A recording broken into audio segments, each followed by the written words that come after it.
又等明天，明天再見。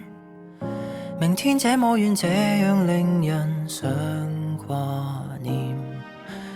月色旁邊留一線，日後會寫上我們的詩，如可以。你着墨成圓點，我記聚成圓圈，沉悶風景一息間變小說。誰這刻的視線都只有蒙蒙春天，朦朧中只得你是光線。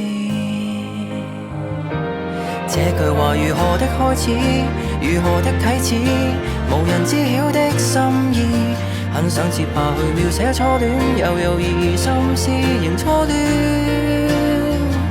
上次我們如在櫻花都散落時，又會否剛好的中意，待你寫上我們的詩，如可以。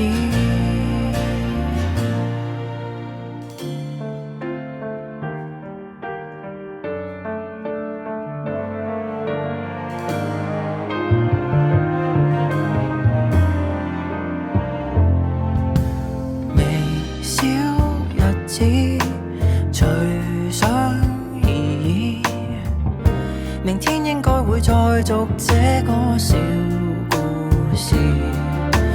月色還好，還可以，就是太想說我才失語無限次。這句話如何的開始，如何的啟齒，無人知曉的心意，很想繼續去遊這花園，來來回編織成故事。上次我們如在櫻花都散落時，又會否剛好的中意，讓我寫上我們的詩，如可以。但是你不寫我的小故事，留下我不寫你的詩，以後遺憾沒有戀愛一次。匆匆4月如何的開始，如何的終止，從來無牽手的章節，翻開了無數情節，到最後都沒有那些事。